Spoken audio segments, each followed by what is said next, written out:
Letting go sounds easy until what you are letting go of is something you prayed for, something you worked hard for, something you invested money into, something you built your identity around, something you thought was going to become the next big chapter of your life. That is when letting go gets hard.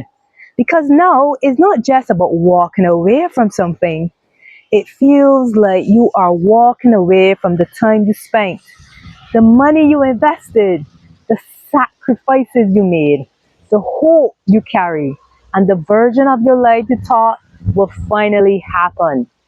So you start telling yourself, maybe I just need to try harder. Maybe I just need to pray more. Maybe I have come too far to stop now. But what if holding on is not always faith? What if sometimes holding on is actually fear? What if the thing you refuse to release is not just costing you money, but costing you your peace, energy, clarity, and health? So in this video, I want to share the story of how I left my job as a programmer to become a farmer, why I held on longer than I should have, and what God has taught me about wisdom, passion, and knowing when it's okay to let go. In 2014, I left my job as a programmer and decided I wanted to become a farmer. Now, please don't ask me how I moved from programming to farming. That is a long story for another video. But at that time, it made perfect sense to me. I had this big, beautiful vision. I was not just going to grow food, I was going to help transform the health of our nation. I wanted to build an organic farm, grow quality food, create a natural habitat, and eventually create a wellness space where people could come, eat nourishing food, breathe fresh air, reconnect with nature, and heal. In my mind, I could see it clearly: the land, the crops, the animals, the flowers, the birds, the peaceful atmosphere. I could see people coming in tired, stressed, and overwhelmed, and leaving lighter, healthier, and more hopeful. Honestly, it felt bigger than a business idea. It felt like purpose. It felt like something meaningful. It felt like I was trying to create a little piece of Eden. And when a dream feels that beautiful, it is very easy to be blinded by passion. But that is one of the first lessons I had to learn. Passion can get you started, but passion cannot replace wisdom. Because before I even started, there were some warning signs I ignored. And to be fair, I did not jump into it blindly. I did do some investigations. I met with organic farmers. I joined the Organic Association.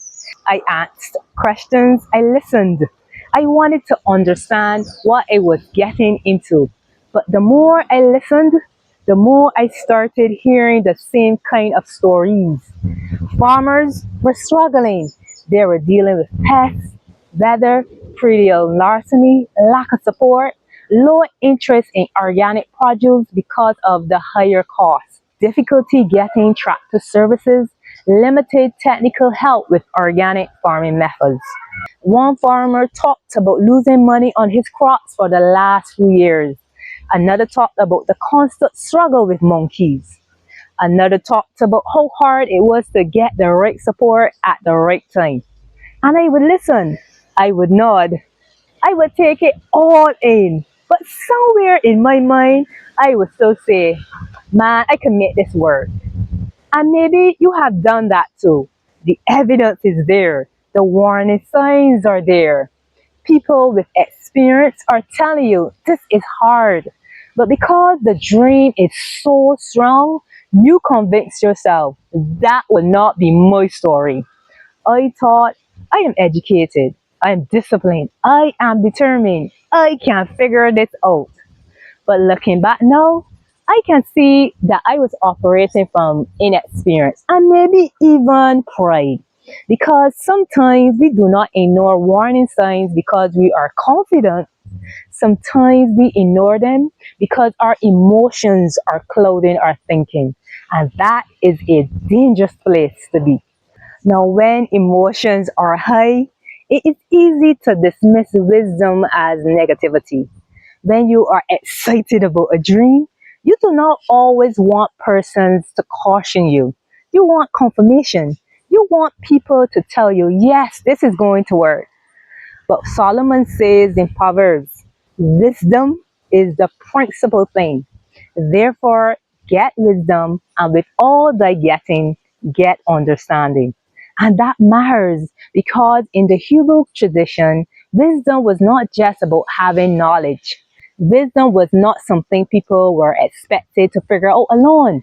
It was passed down through parents, elders, careful observation, correction, and wise counsel. It was one generation saying to the next, here's what I have seen. Here's where people go wrong. Here is the path that leads to unnecessary pain. So when Solomon says get wisdom, he's not just saying be smart.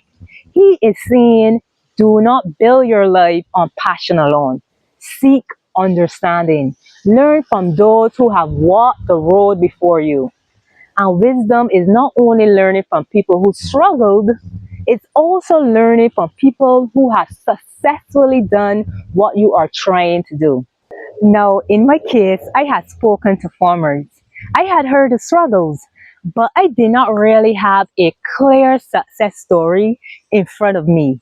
I did not have someone saying, this is how I build a profitable organic farm. This is what works. This is what failed. This is what you have to prepare for. And looking back, that should have made me pause. Not necessarily stop, but pause and ask tougher questions.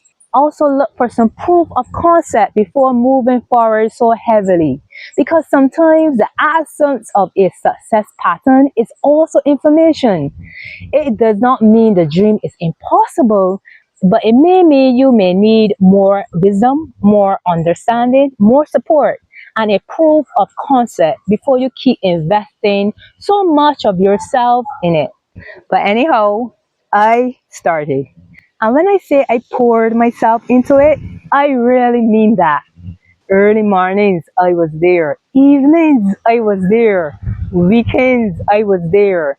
I went from sitting behind a computer writing code to working in the hot sun, pulling weeds, checking crops, sweating, getting my hands dirty, and learning very quickly that farming is hard work. And farming has a way of humbling you because you can plan, you can plant, you can water, you can prepare, but you cannot control everything. And that was hard for me because I was used to believing that if I work hard enough, learn enough, and stay disciplined enough, I could figure things out. But farming does not always reward your effort in the way you expect. Because then came Tropical Storm Dorian, then came COVID, then the St. Vincent ashfall, then came Tropical Storm Elsa. And after each thing, something inside me will whisper, maybe this is a sign. But another part of me would answer, no, you have come too far. You have spent too much. You cannot stop now. And that is where holding on becomes dangerous. Because sometimes you are no longer moving forward because there's fruit.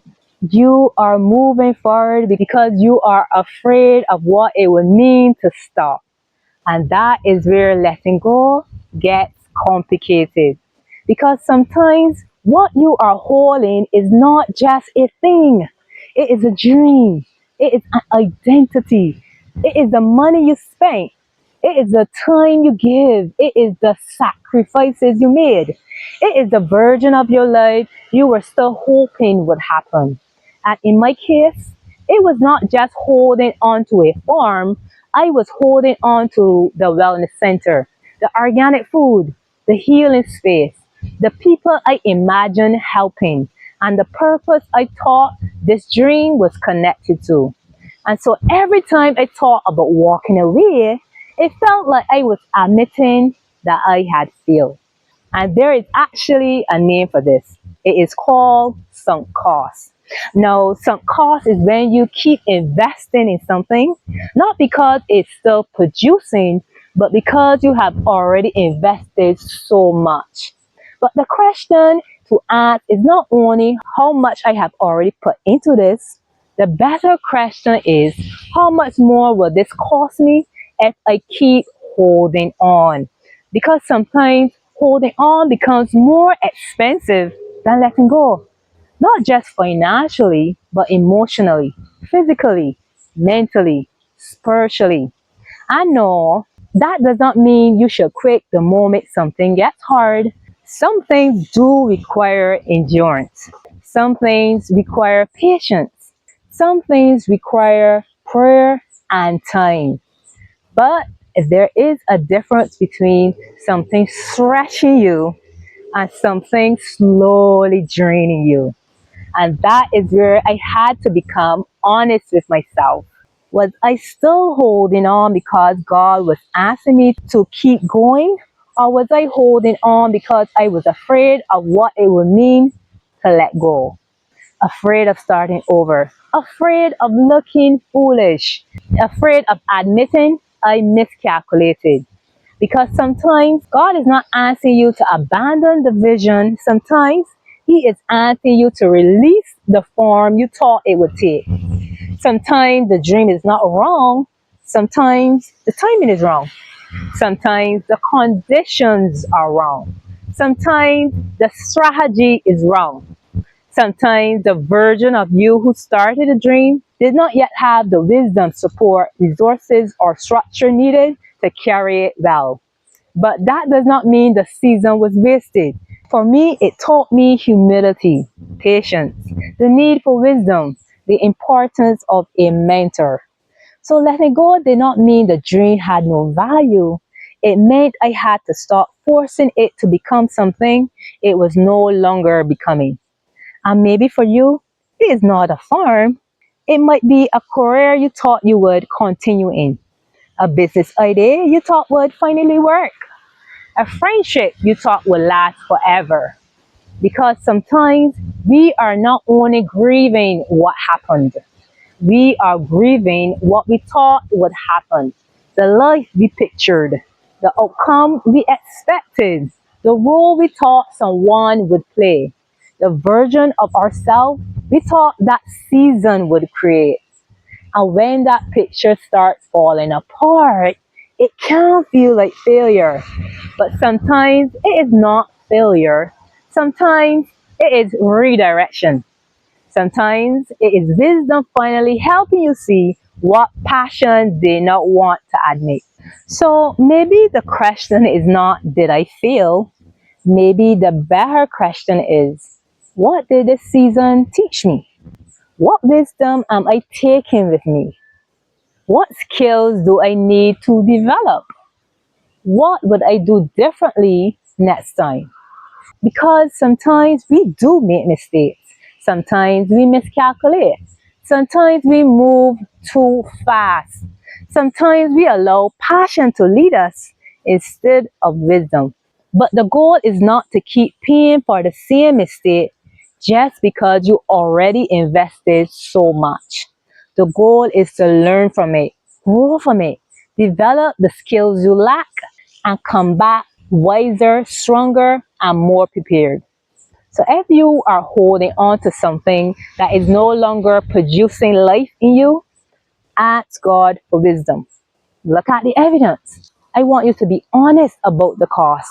Learn the lesson and give yourself permission to release what you have been carrying for too long.